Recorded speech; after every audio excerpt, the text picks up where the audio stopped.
Hello, hello, hello.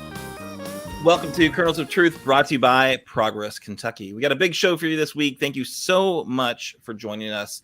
We've got some important news stories to cover, looking at some investigations into the Kentucky Democratic Party and sketchy donations that came their way around the election. We're going to have an analysis of some of the biggest legislative priorities of the GOP this coming session. We've got some news about GOP retirees and Jamie Comer. Amazing and just so impressive. Jamie Comer, who's had a heck of a week there in Washington, D.C. So I'll bring you that story as well. And then really excited to have an interview with Chris Woolery with the Mountain Association. Mountain Association are members of Kentuckians for Energy Democracy. If you recall, we've had other folks from Kentuckians for Energy Democracy on the show. It's a coalition that's working for just better energy management here in the state of Kentucky. They've had some interesting news. We want to get Chris's take on what's happened at the PUC or the PSC and what we can do from there. So, all right, that's pretty much it. So let's get into it. Let's check in. But before we check in with our co-hosts, we want to encourage everyone to support Progress Kentucky. If you want to help turn our Commonwealth purple, we all had a big sigh of relief just over a week ago when Andy Beshear won re-election, saving us from the horror of Dan Cameron. But obviously down ballot, things didn't go our way across the board, and we had some amazing candidates that just were not able to get elected. I think because of some of the kind of significant challenges of our Commonwealth politically. We're looking to answer some of those questions, engage more voters, and get some better electoral outcomes for our Commonwealth up and down the ballot. And that's what Progress Kentucky seeks to do. We'd love your support. You can do that online through our Act Blue secure server. Make any sort of donation to help us keep this work going kind of year in and year out, or month in and month out, not just around elections, but after as well. So yeah, love to have your support. Let's go ahead and check in with our co-host, though. Let us know who you are, where you are, and what does your protest sign say today. You there on the interwebs, we'd like to see what your protest sign says as well. Put it in the chat while we're sharing ours. My name is Aaron. I'm coming to you from Childsburg in Lexington. My protest sign says, more money, fewer votes, stop legalized bribery now. That's me. All right, Chris, you there? Yeah, I'm here in Berea, Kentucky. And what my protest sign today say? Probably fund education. We certainly need more of it, and to have more flexibility with it to meet the needs of our students, and for each district to meet those needs, because we all have different problems to solve. So. That's awesome. Yeah, gotta fund education. That's an important one. Public education, right? That's what we're talking about. Yeah, yes, specifically public education. Teaser for a story to come. All right, Doug, you there? Yes, I'm here. I'm coming to you from Harrison County, Kentucky, and I'm going to take a riff off of what Chris just said too. Here's my sign. It says, just say no to private schools receiving public funds. All right. Seems like I'm sensing a theme. All right. Well, hey, Chris, I know you are an educator, so obviously you want to fund public education because you want to raise. I mean, clearly you just want to like sit back and get rich off our public dollars. But we had mentioned last time you were on, you mentioned that there was going to be a straw poll or a poll about the election where Berea had apparently a track record of predicting the winners pretty well. Yeah, at least at the top of the ticket. And Berea community did have Andy Beshear winning 70, at like 70%. Nice. But where they did not predict is they had a full Democratic run down the board, and which made me pretty hopeful. Yeah, absolutely. Well, that's great that they picked at least the top of the ticket right. I think there are a certain number of folks that were like pretty confident of Andy's victory. Obviously, it was 5% way better than 0.5%, right? As we covered last week, it's a order of magnitude better than last time, so that's impressive. And only I think I saw a story that said 37% voter turnout. Yeah, Doug covered this last week a bit of a deep dive in the voter turnout. Yeah, 38%. 38, okay. And that's even with expanded early voting, which, in my opinion, did not help because those people who voted early were going to vote anyway. Yeah. And I'm not saying we shouldn't have expanded voting. I think we should. We just need to get more people to vote. Absolutely. Yeah. The lack of voting, especially in a governor's race, like it's such an important job that dictates a lot for us. I mean, the more local it is, the more important it is, or the more it affects you more readily, in your own home. So sure. Yeah, we definitely need to get more people out there voting. That's an interesting point. Suzanne Barker Griffith in the comments pointed out that we're actually down a lot of voting sites. So they polling locations were closed from 2019. So 700 polling locations. That's a ton. And that does limit people's ability to get out there for sure. And, all the early voting is like concentrated locations, right? So it's not early voting in your precinct. It's early voting you're probably going to have to drive to get to. Although, I think in Lexington, they had 4 locations throughout the Fayette County. So they weren't ever too terribly far away from you. But, that's an important consideration as well, is like how proximate are these locations. I'm trying to find it, but I saw on Twitter, I won't call it the other thing. I think Robert Connie had pointed out, though, that in fact, the truth of the matter is that 2019 was an incredibly high turnout governor's race, right? So 2023 was low compared to 2019, that 38%, but 2015 had 30%, 2011 had 28%, and 2007 had 22% turnout. So it's easy to kind of be down on voter participation because you want to see 100% ideally, right? Or as close to that as possible. And if you think about it, those voters, the biggest electorate there is those who sit it out, right? And that's pretty sad, but good to keep it in context, right? Yeah. Oh, definitely. Well, I mean, compared to those numbers, this was a pretty good year. Yeah, exactly. That's Connie's. I think Connie's point is that but you'd want to see that trajectory of like increased participation continue. But there was a bit of a flashpoint in that everyone hated Matt Bevin. Yeah. Yeah. Hate fueled a lot of people to the polls that day. Exactly. The motivation was not necessarily, oh man, that Andy's a great guy. All right. So I want to get into a story that,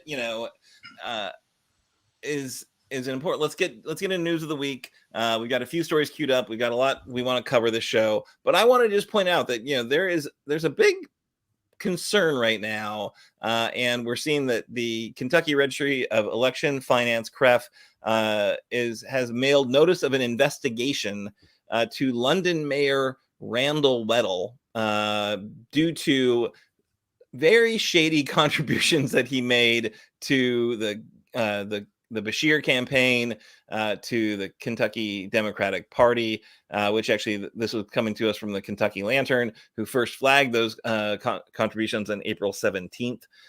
So this notice has been sent out that there's an internal complaint by the executive director alleging that Weddle and his wife, Victoria, may have violated state law that prohibits a person from giving excess donations to a candidate or political party by donating in the names of other persons. So clearly, Randall Weddle, the mayor of London, Kentucky, wanted something from Governor Beshear. Let's just like that is very clear. The guy is a Republican, but gave more than $300,000 in political contributions to Beshear and the KDP. That's a lot of money. And turns out he's new to the whole thing. Hadn't done a lot of these donations before. Not a very good bundler. Doesn't understand how you skirt the law because he basically made the contributions in the name of a bunch of family members and then put it all on his wife's credit card, right? So that's not how you bundle campaign contributions. And if you're going to be shady, you got to be a little bit more heads up about how you're doing that work, right? So very much stumbled into this and, very. Yeah, no, it's a good point, Nate. Like, not very many people have donated more than $300,000 to a political candidate before, so you're not really sure how you go about skirting these laws and making sure that your legalized bribery gets to where you want it to be. But I think the Beshear campaign figured out that these aren't all from different credit cards. This is all one contribution. They did flag it. They did give it back, and then I think a bunch of the money showed up at the KDP, which, the rules are different about how much money and how big of a contribution you can make to political parties. But yeah, very, very shady stuff. And I think I'm glad to hear that they're doing an actual investigation because we need to send a very clear message that as lame as our election finance laws are, they need to be followed. And I think they need to be absolutely strengthened. My kind of axe to grind here is it shouldn't cost this much money to run for office, and it limits people from being able to have an active role in our democracy. It limits the importance of people who just vote, right? Because if you can't vote and give a $5,000 contribution or whatever the limits are, it just doesn't matter as much, right? And who in the world can give those types of contributions, right? So we have elections every year, every 2 years. And these politicians are looking for, the amount of resources that are necessary to run a campaign. That's a ton of money. Who's giving that money? Not me, not you. I mean, $60 million spent in the governor's race. Thank you, Doug. That is like the most expensive governor's race in the history of Kentucky. A decent turnout, but not the most historic turnout. So all that money goes to, fewer votes with my sign from earlier. That's just... there's only so much TV you can buy.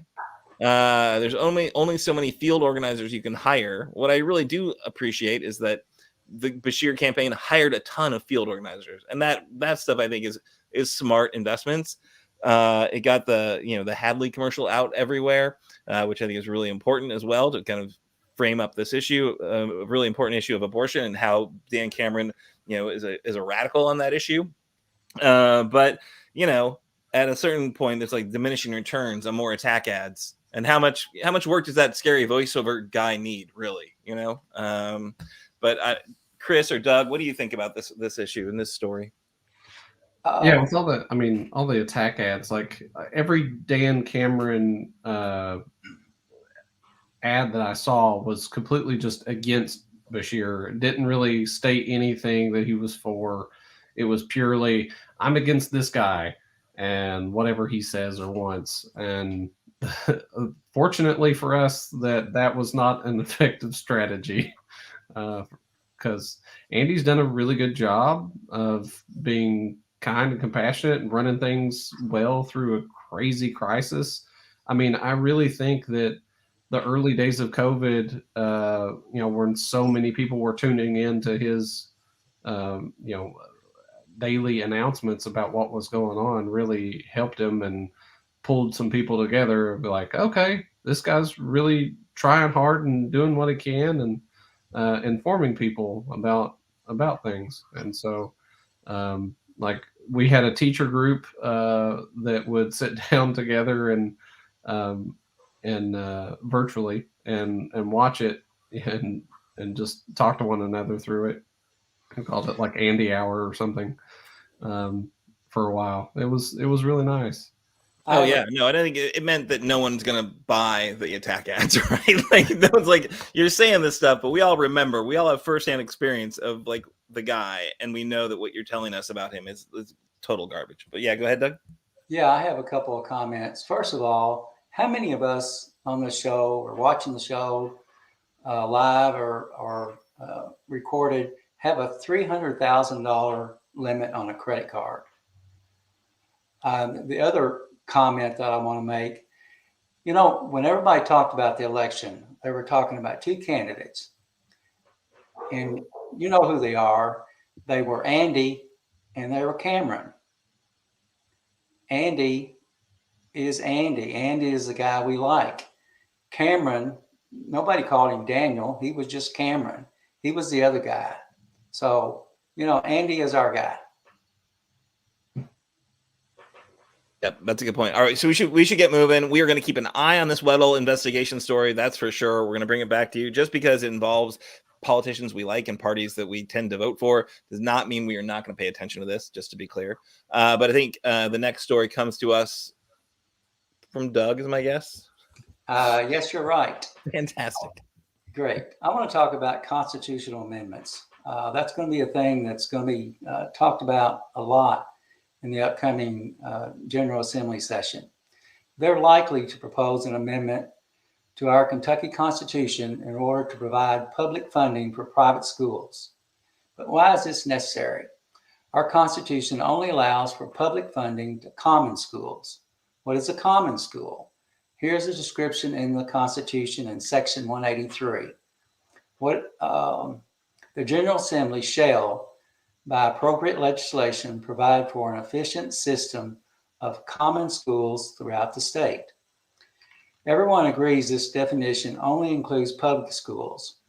Republicans want to be able to divert public school funding to unregulated private schools, which will certainly include church schools. Seemingly, separation of church and state is not an issue in the Republican-controlled legislature. They've been trying to chip away funding to public schools, and the proposed constitutional amendment is a part of that effort.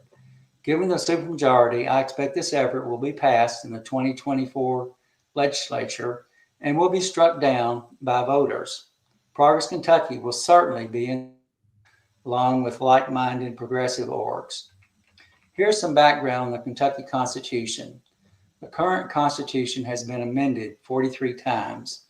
The most recent amendment to the Constitution was approved by voters in 2020, and this was related to Marsy's Law, which provided constitutional protection for victims. How has the process started?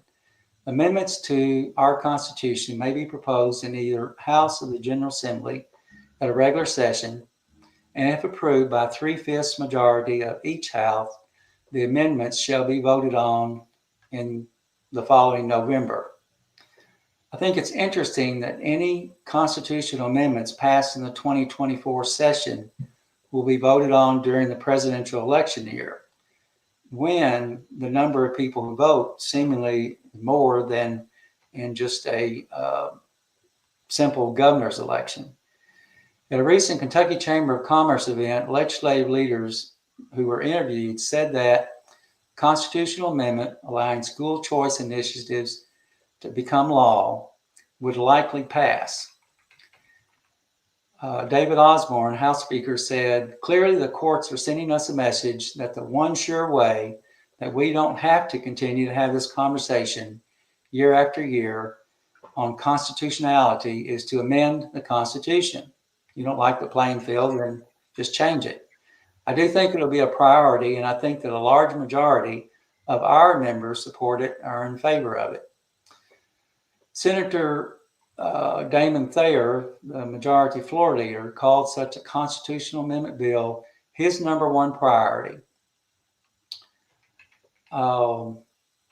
Leaders were more ambivalent about the likelihood of a passage for a constitutional amendment on local taxation, which several groups are calling for in the lead up to the session. This effort involves the constitutional amendment that would allow local governmental units to create new taxes. I believe this amendment will also fail when put up to the voters. But wait, there is another potential amendment issue being discussed. Is slavery allowed in the Kentucky Constitution? This one has been talked about for several years and recently is being pushed forward by a group of students from South Elkhorn Christian Church in Lexington.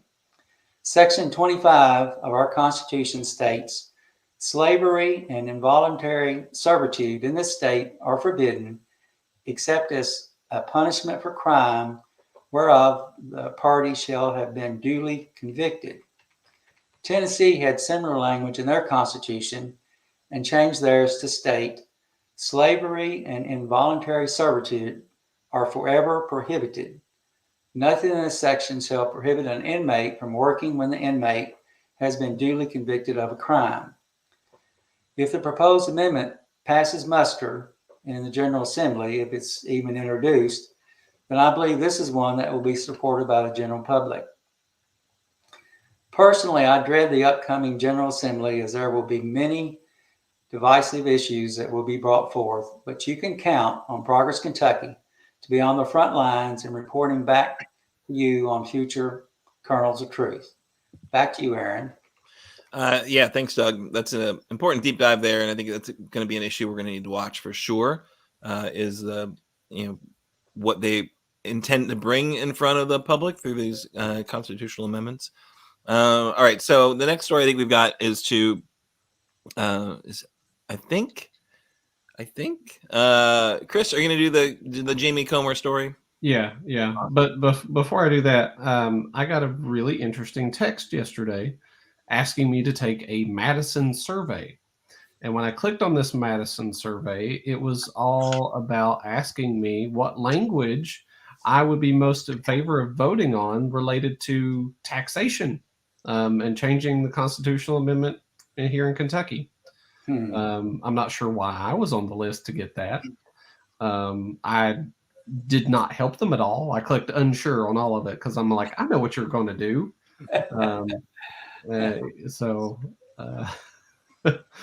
Yeah, they're really gearing up, and they're also interested in like, who I plan to vote for president, and next year, and trying to get all that kind of data, so they can get their campaign out there. Yep, and make sure that they line up Trump voters with the right messaging so that they can get their way. Yeah, for sure. Yeah. So if any of y'all get those, just beware. I mean, you can either just not help them or give them what you think's the wrong advice.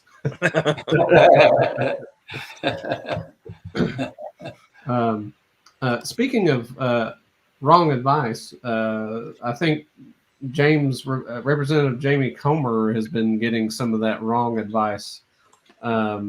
So when's the last time that you got in a physical altercation or even threatened to have a physical altercation with somebody else?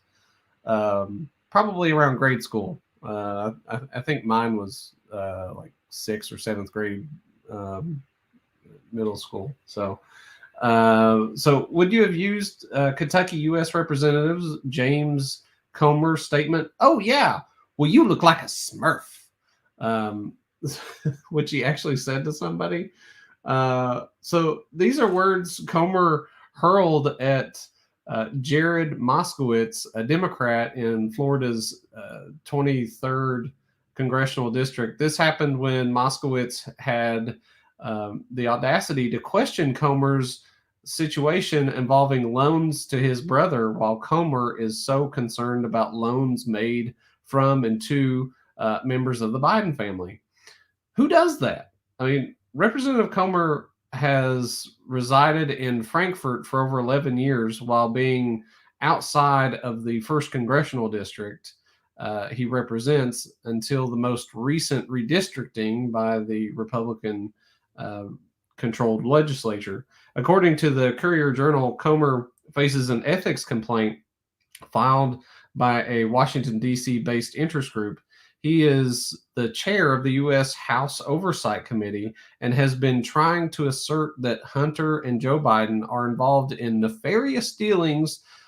So far, he cannot provide any proof to any of the allegations into the Biden family.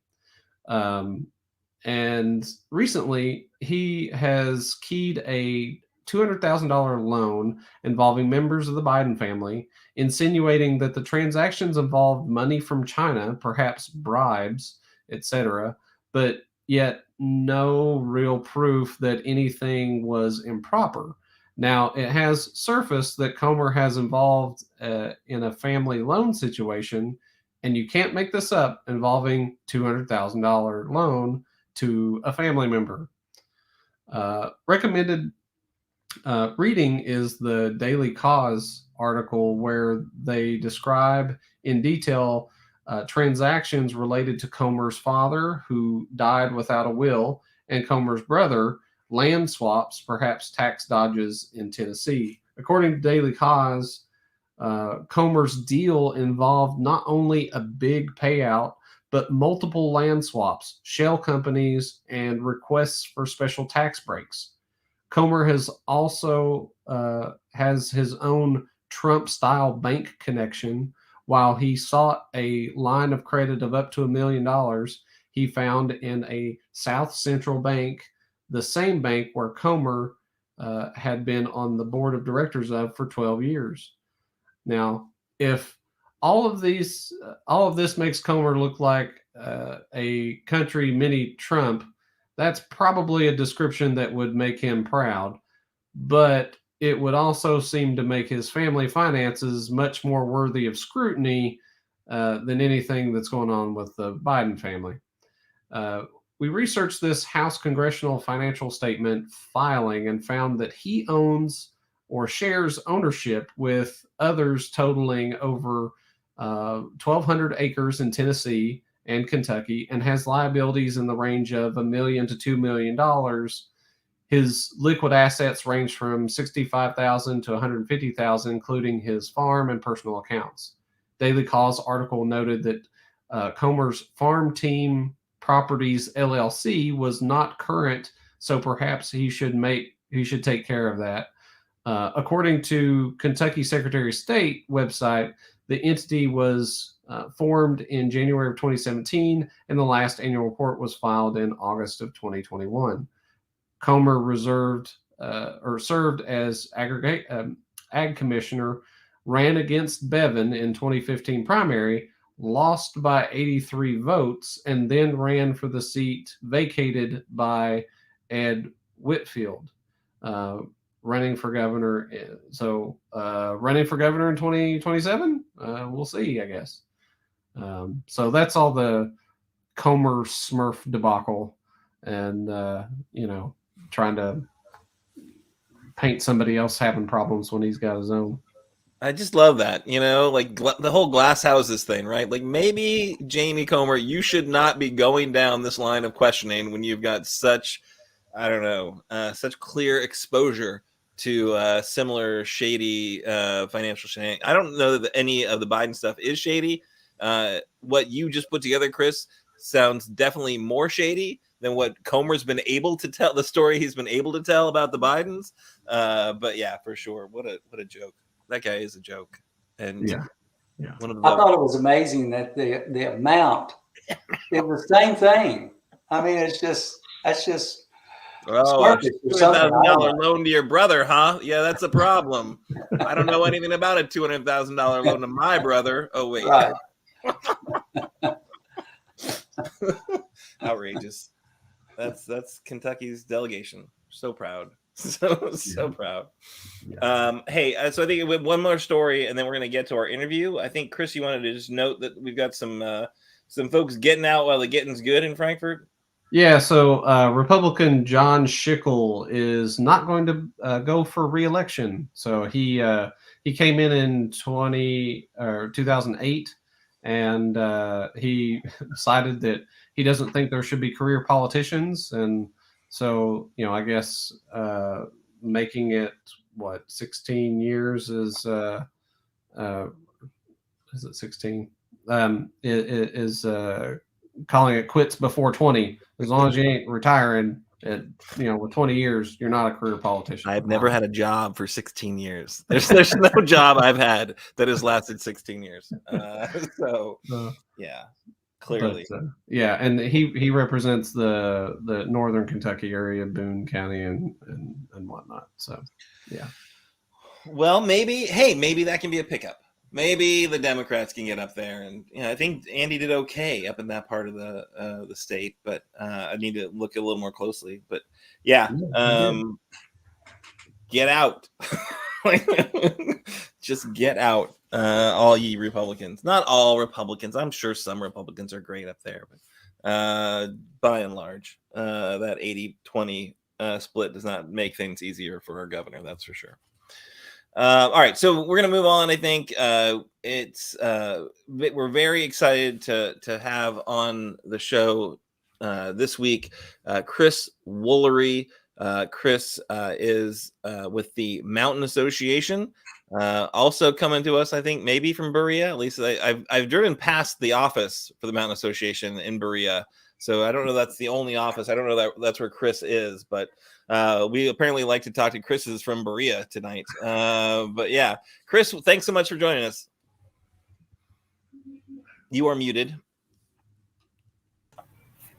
Thanks for having me. This is obviously my first time, so I hope you all will bear with me. Oh, it doesn't matter how many times you've been on. We always have issues with the mute button. There, it's just life, and we're okay with it. We got grace about the mute button in this space, that's for sure.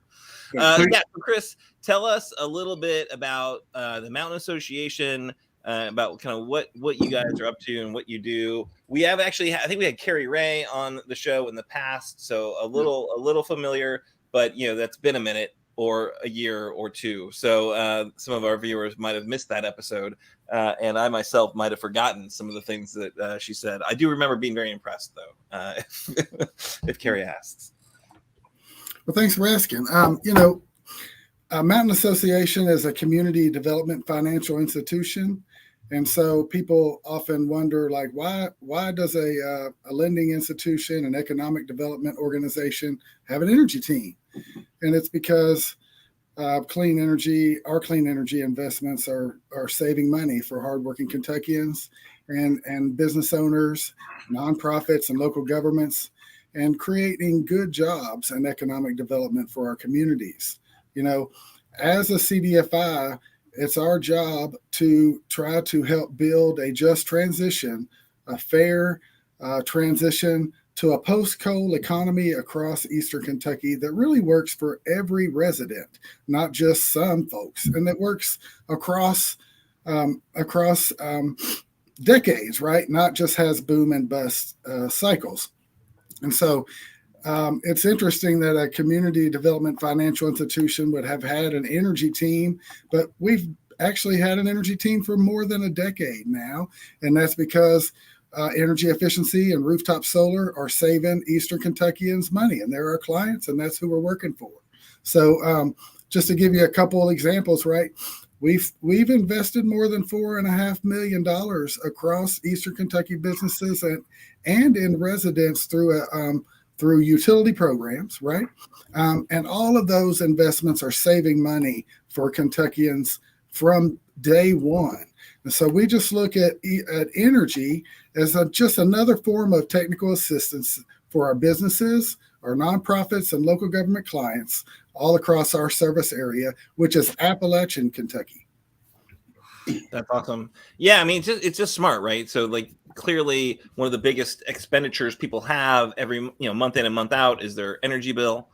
So, if we can do things to help those folks save money, and a lot of the housing stock in Eastern Kentucky not well insulated, right? So the kind of energy efficiency investments can provide a real gain for folks, saving them money each and every month.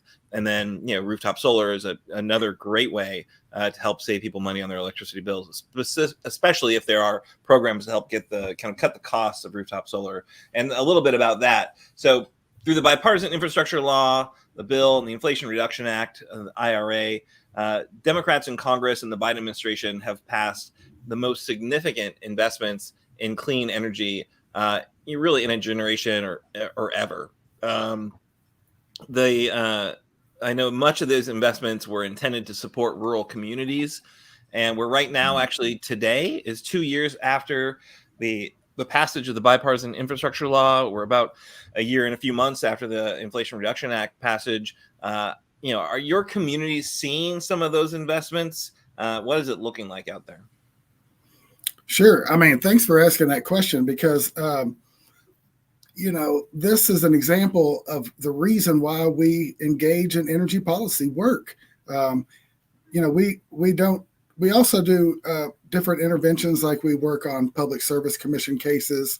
We do public engagement, but the policy is critical, right? And there's a lot of barriers to deploying clean energy in Kentucky, and even more barriers to deploying it in rural spaces and mountainous spaces like our service territory. So through the BIL and the IRA, which I just heard for the first time today, somebody called them Uncle Bill and Aunt Ira, which I thought was great.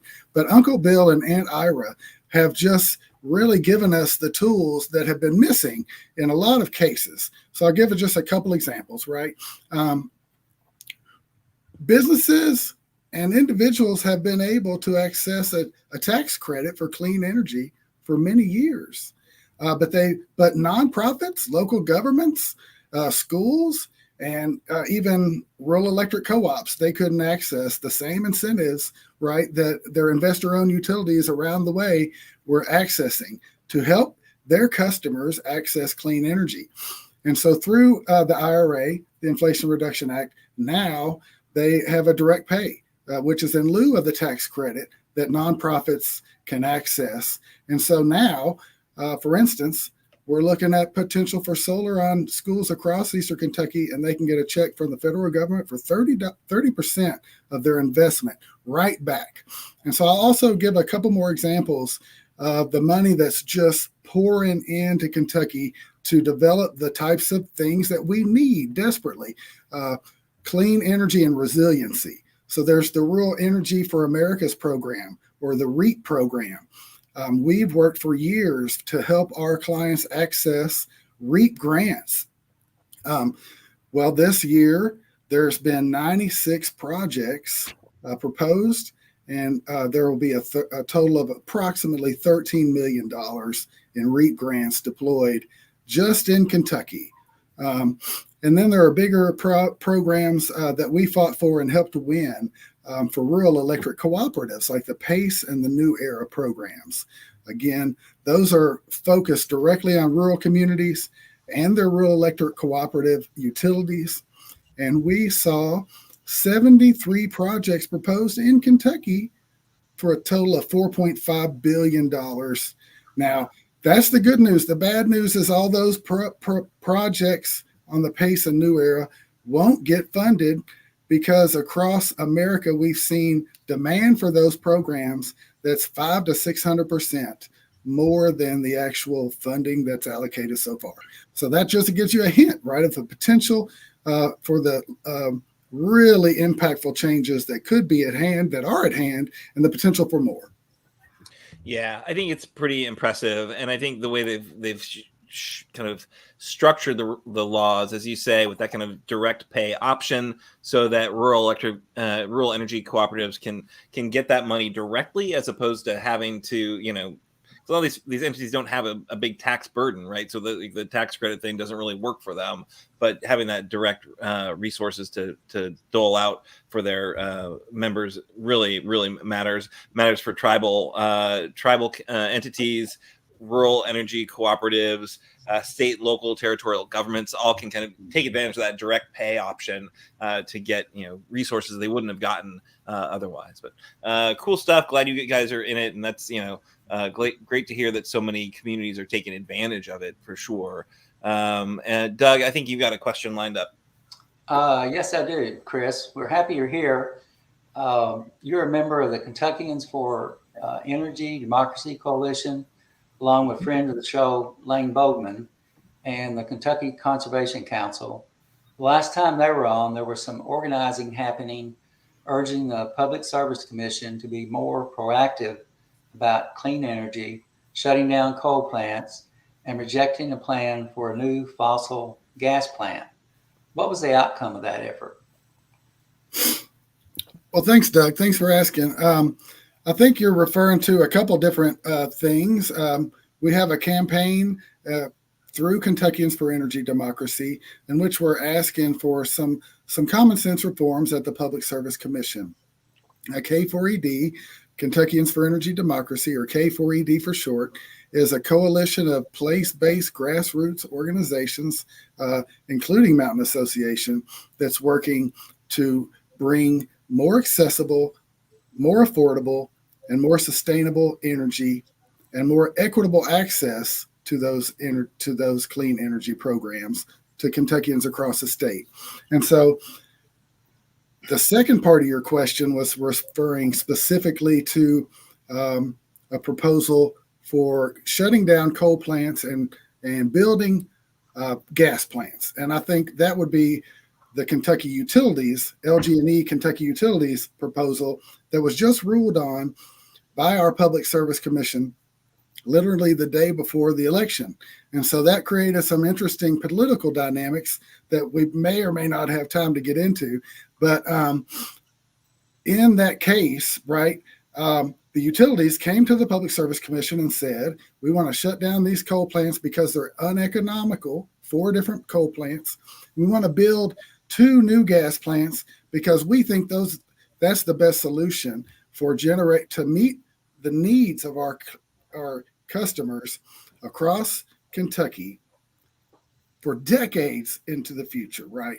So they wanted to build 2 gas plants that would cost me and the other ratepayers $1.2 billion. And the reason that I personally and Kentuckians for Energy Democracy as a group and many Kentuckians across the state are apprehensive about investing in a new fossil fuel plant is because the world is moving away from that.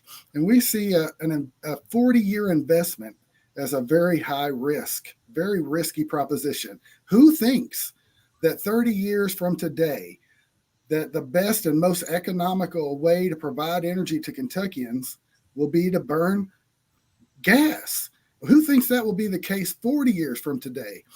But that's what Kentucky Utilities proposed and LG&E, Louisville Gas and Electric. And so exactly, there's a comment there about stranded assets. The EPA is introducing new rules. FERC, the Federal Energy Regulatory Commission, has brought out new rules. We don't even know how those rules will impact us yet. The energy markets are moving away from fossil fuels, and the gas market in particular is extremely susceptible to geopolitics and huge price fluctuations. And so when Russia invades Ukraine, we all get to pay more because we're invested in a fossil fuel infrastructure. And so Kentuckians for Energy Democracy and many of those organizations joined the actual intervention in the Public Service Commission and intervened in the case in which Kentucky Utilities and Louisville Gas and Electric asked for a certificate of public convenience and necessity to do those proposals that I just ran through. So here's what happened. The PSC said, whoa, we're not so sure about that. And they just, they said, we're going to give you a little bit. We're going to give Kentucky Utilities a little bit. And so why did that happen? I want to jump back and say, here's some things that happened during the case. Unprecedented levels of public engagement, record number of public meetings for this type of case, and a record number of public comments for this type of case. We just through our coalition alone, we drove in nearly 500 public comments. So that led to the public service decision, which said, okay, yes, to all the proposed solar, to all the proposed battery storage, and all the proposed energy efficiency. But we're only going to close down half of the 4 coal plants that you propose to close. We're only going to approve building 1 of the 2 gas plants that you proposed. And so kind of like leaving the door ajar for us, right? For us to make the case that they should be investing in us instead of that next gas plant. They should be investing in energy efficiency and helping us build rooftop solar and helping us lower our energy bills instead of building a new gas plant. So that's where we're at. 1 is approved, 1 is deferred, and the ball's in our court.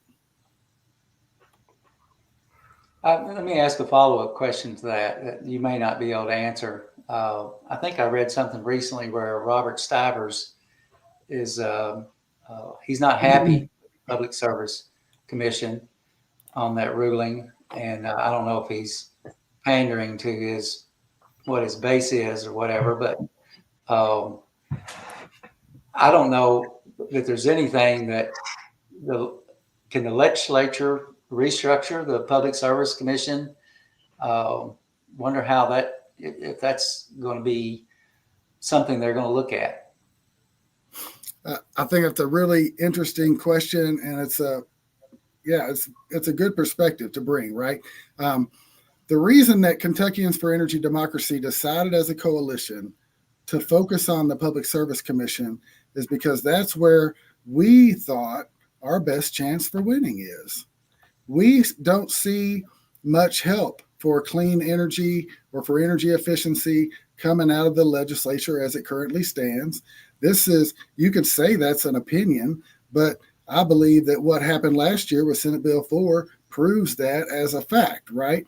And when Senate Bill 4 was proposed, the utilities said, we don't want this. This is not what we want. And the environmentalists were against it, and many local governments were against it, but it still passed because of the political power of certain legislators. So I think the answer to your question, the best I can answer it is, I don't know what Robert Stivers is up to. I'm not following that. But the simple fact is the Public Service Commission is constrained legally and politically. The legislature decides how the Public Service Commission works. The legislature decides the way that decisions get made. And if the public service commissioners think, right, I'll give an example. A few years ago, a public service commissioner said, late fees don't work. Late fees don't help people. They don't incent people to pay their electric bill. If you can pay your electric bill, you'll pay your electric bill. And a late fee is just is harmful, and it doesn't help get people to pay their electric bills more.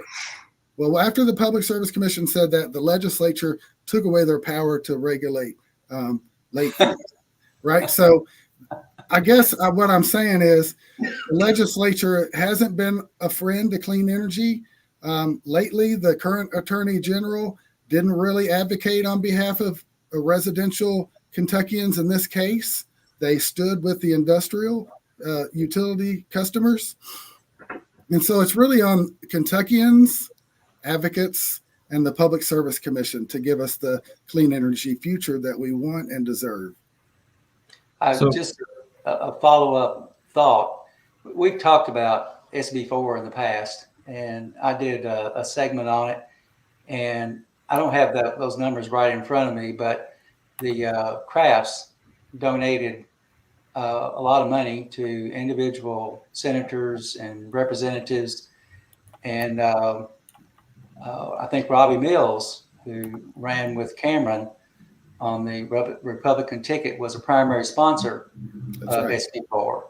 And of course, he's in Henderson, and I used to live in Hopkins County, so I know that that area is coal country. But it was interesting to see the amount of dollars that have been contributed to Robbie Mills and the Henderson County Republican Executive Committee and other people, other legislators, some of whom voted for SB4 and some of whom did not vote for SB4. Yeah.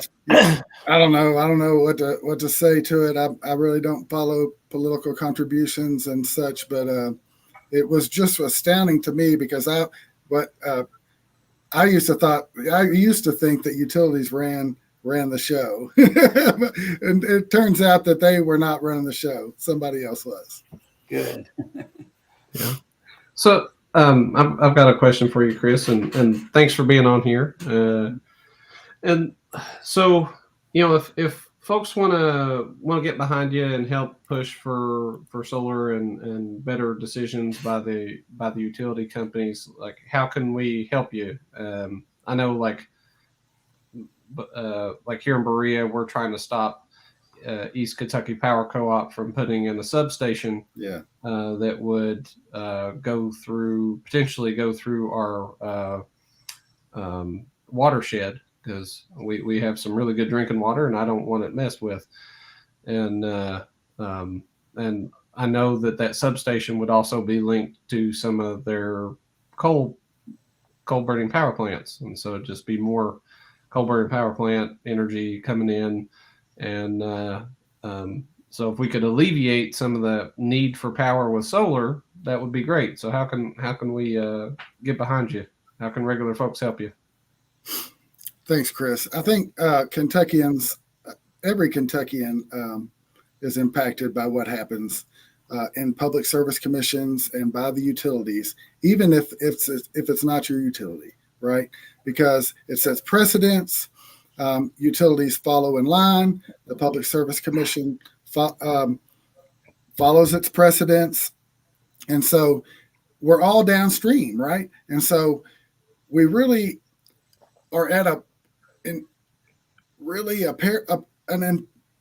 inflection point in which, for the first time in history, doing energy sustainably can be cheaper than doing it the old way. But there's a lot of inertia. And utilities just do it the way they've always done it because they don't have to face competition, right? The only thing that's a check or a balance to our utilities is the Public Service Commission and us. So I just want to say, like, this is a long fight. It's just getting started, but we got a deferral on one of those gas plants, and at least for the short term. And that is huge. And so, again, the first thing we got to do is recognize that we are impacting the decisions and that it's the whole process is a long haul. It's just getting started. So just because one gas plant was approved doesn't even mean that gas plant will necessarily be built. For example, in 2006, East Kentucky Power was approved. They got a CPCN for a coal-fired power plant called the Smith plant in Clark County. In 2010, that plant was still not built. And in 2011, they abandoned the plans to build that plant. And instead, they built a cooperative solar farm that you can see from I-64. Cool. And so if we come together, if you all come on and go to k4ed.org and sign up for the mailing list, we can call you in every time that the utilities are saying, let's double down on fossil fuels. And so this case has been decided by the Public Service Commission. It hasn't been decided by the public yet. And there's more cases to come. Kentucky Power Company, it will be proposing a gas plant. It's in their integrated resource plan. And we anticipate them proposing a CPCN late next year or the following year. In Western Kentucky, Big Rivers just filed their integrated resource plan. They want to keep coal plants open and build a new gas plant. And so it's a lot. It's a lot to keep track of and to follow, but we are on the case. We're doing the best we can to follow 6, 8, 10 Public Service Commission cases, to intervene with lawyers and lots of attorney's fees in many of those cases. And so if you're on our mailing list at k4ed.org, you can see the current calls to action. And if you sign up for that mailing list, you will know when you can get tapped in. And just take 5 minutes, 15 minutes to make a public comment or to show up at a hearing or even to write a letter to the editor. We're happy to connect you with the tools to do it. And we look forward to connecting with you. Awesome. Thank you so much, Chris. Really do appreciate you coming on. Appreciate the work you're doing at the Mountain Association to put renewable energy close to home. to save people money, and then the work you guys are doing with the Kentuckians for energy democracy to make sure that we've got the advocacy we need to get big changes across our Commonwealth. I just want to draw one other point. Doug is always good about bringing back like the legislature and what they're going to be able to do to potentially throw some roadblocks in front of the Kentucky Public Service Commission. The other piece of it, elections absolutely have consequences.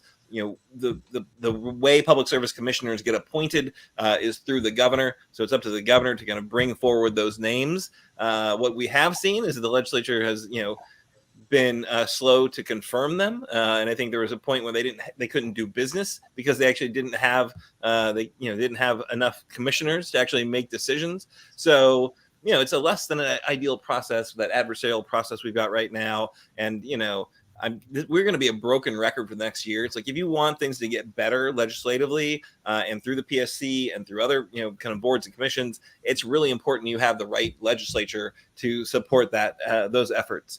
And the fact that the Republicans right now have that super duper majority of 80-20 just means that all the stuff they want to do on energy, make sure that coal is propped up forever, damn the consequences for climate change or the costs for communities. Because again, coal is now the expensive option in terms of energy production, right? New solar is cheaper than ongoing coal. Which is something you need to think about. Republicans don't care about it. They just want to do what the fossil fuel industry wants them to do, whether it's coal or oil or gas or whatever. And that's a thing that we need to keep in mind when we go to the ballot boxes. In a year from now. So at any rate, Chris, I know that you guys don't engage in electoral stuff necessarily, but it really is important. The kind of advocacy that we're doing as an overall community is very much related to those kind of electoral outcomes, and what's capable and what's possible in our conversation changes depending on who's in charge in Frankfort, for sure. That sure is true. And yeah, we're a nonpartisan organization, and we're here to educate all of our decision makers, and we're engaging with county judge executives, and you can move it a lot more on the local level. But I mean, you're talking about the powers that be in Kentucky. Like, there's nobody that's wanting to go to the mat for natural gas. There's nobody that's going to make billions of dollars on natural gas. There's nobody who's really against energy efficiency. And so we have the opportunity to win on the merits of the debate, to get the tools that Eastern Kentuckians need to deal with their electric bill. Suzanne Barker Griffith in the comment made a note that the Kentucky Power has a rate increase in front of the PSC right now. Their average electric bill, not winter, the average monthly bill is $187 a month. That's the average bill, not the bad bill, not the winter bill. And so we need investments in ourselves, in our businesses, our homes, our churches. And guess what? The investors can get a rate of return, a higher rate of return, by helping us save energy than they can by generating more energy. So that we have a debate that the Kentuckians want to get involved in, and that we're all aligned on. Really, we're almost all aligned. We need cheaper energy, more reliable energy, more sustainable energy, because it's cheaper, and so we can win together. That's awesome. Well, that's great. Thank you again, Chris, for coming on, and thank you so much for the work that you're doing. All right, so now we're going to get on to our call to action, which we're about calls to action on this show. So obviously, you should go sign up for K4ED.org. So sign up to that list and get updates about what's going on with different rate cases and how folks can weigh in with the Public Service Commission. Definitely sign up for that. But there's another kind of allied organization that kind of came across my inbox the other day that folks signed up for. So tomorrow is Red Cup Day, which I think is a thing in Starbucks where they sell their holiday cups. I'm not really sure. So I'll be honest. I did grow up outside of Seattle, so I'm familiar with Starbucks. I don't know their kind of ins and outs, but apparently it's one of their biggest days of the year, the Red Cup Day, and it's happening tomorrow. And if you recall, there was a lot of news about Starbucks over the past year because more and more shops were voting to unionize, right? Well, that's great that they were voting to unionize. Unfortunately, Starbucks has not been a good faith negotiator with those local unions, and is not. There's no contract. They've not done much in terms of their negotiations for a contract. So there's a big kind of allied, unified effort tomorrow on Red Cup Day to fight for those unions and fight for those workers. So there's a local event that's happening at the Versailles Road Starbucks. So you can actually show up tomorrow morning. Maybe tomorrow's the day you don't get your Starbucks. You actually show up at the picket line. It's not a picket line because they're not on strike, but it's at 8 a.m. over at 2320 Versailles Road, Lexington, Kentucky. So it's pretty close to New Circle. That's the closest Kentucky location. But yeah, you can find out more. Go to the website, support the workers. Obviously, as we're seeing with the big three strikes, unions have power and can absolutely win better conditions for their workers, better pay for their workers, and that's what these workers really want. So this is our chance to stand with them. I think Kentuckians for the Commonwealth was helping to organize that. So great opportunity to go get show your support. Anyway, I'm dying here. Doug, can you take over and do the close here? I'll be happy to close this out. We need to get a drink of water or something. Thank you. Yeah. Progress Kentucky is a nonprofit organization registered with the Kentucky Secretary of State and organized as a 501c4. We are affiliated with the individual project Commonwealth Alliance Voter Engagement, commonly referred to as CAVE, and are also proud members of the Forward Kentucky Network. Progress Kentucky's goal is to educate, organize, increase voter turnout, and advance a progressive agenda through civic engagement. We'll be taking next week off for Thanksgiving, and we'll be back on November the 29th. Production of episode 139 was by the amazing Nate Orshan. And thank you, Nate, for the theme songs. You can find more information and music at natosongs.com. If you missed our weekly live stream on Facebook or YouTube, audio podcasts and our show notes are available on Apple, Google, Spotify, and wherever you get your podcasts. If you do listen to the pod, please leave us a 5-star review wherever you are listening right now. Logo and some graphic content provided by Couchfire Media. More information can be found at couchfiremedia.com. Hope to see you on the next show.